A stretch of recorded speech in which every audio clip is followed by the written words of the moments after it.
Hi guys, welcome back to my channel. So this is a pretty exciting video for me because I really got into riding last year and had an amazing summer, and then got really excited and ordered a new bike, and then ordered it at the beginning of November.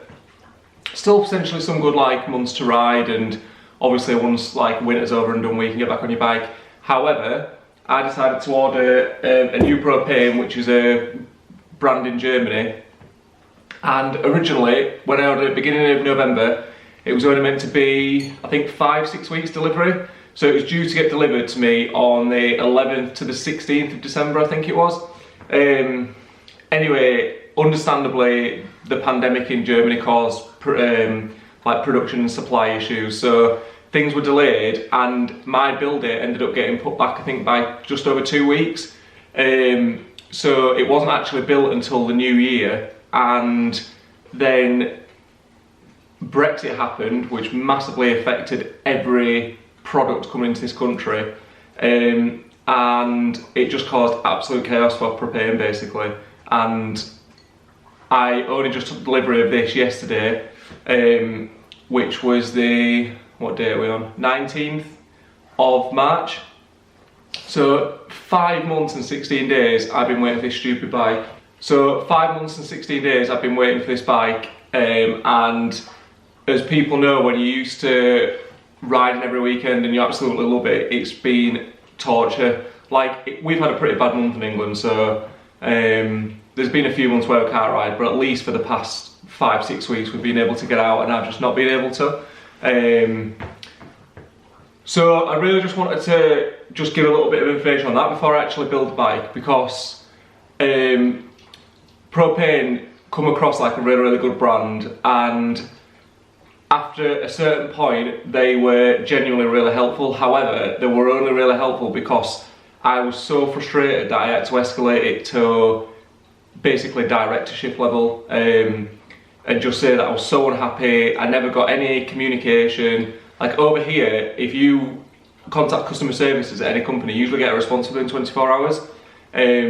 I didn't get a response sometimes for 5-6 days, and when you've spent quite a lot of money, it's a brand that's abroad, so they're not really contactable. You can't just ring them up because it costs so much, and then you don't really hear back from them in 5-6 days. I just didn't feel like I was getting any answers whatsoever. But my biggest frustration was that mine should have come before all the Brexit stuff happened. So the Brexit stuff, you know, I can completely understand. It must have been so difficult for Propainers and all the other German brand companies like YT and Canyon, but my frustration was that mine should have been delivered before all of that happened, but it wasn't. Like I said, once I did actually contact, get in touch with the directors, they were, really apologetic and managed to diffuse the situation a little bit, but still really disappointed. So basically, it's just a little bit of a word of warning that anybody considering ordering a Propain, it is very difficult to speak to them. It's absolute chaos at the moment. They were hoping that things would start shipping from the first week in February, and they didn't actually start shipping until March. Even then, when it came into this country, it was stuck at Heathrow Airport for nearly 3 weeks trying to clear customs because of backlogs there. So it's just a little bit of a word of warning that, if their delivery time says, I don't know, 3 months, then you might end up waiting a little bit more. But hopefully it's been worth the wait, and hopefully it's as good as what I want it to be. So this is my 2021 Propain Spindrift custom build. It's got an XL frame, and I've pretty much opted for full factory everything. So it's got 180mm factory forks up front, 180mm factory rear coil, factory dropper post, and loads of other bits. So yeah, let's get on with the build.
as well as it being a custom build, I decided that I wanted to get some hook brakes, so I'm going to fit these as soon as it's built.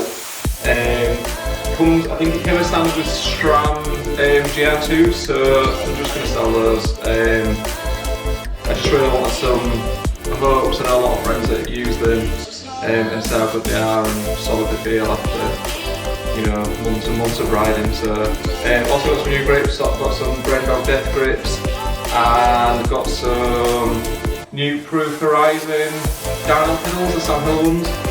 So yeah, it should be pretty simple to get it all built up.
So after a few hours, she's finally done.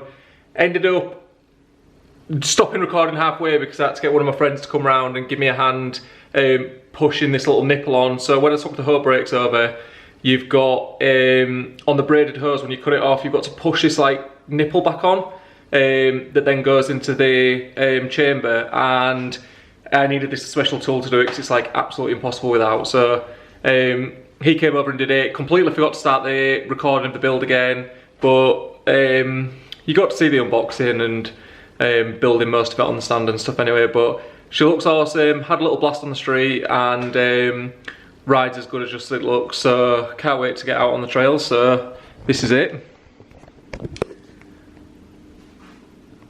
Once it focuses, there we go. So like I said earlier, it's 2021 Propain Spindrift.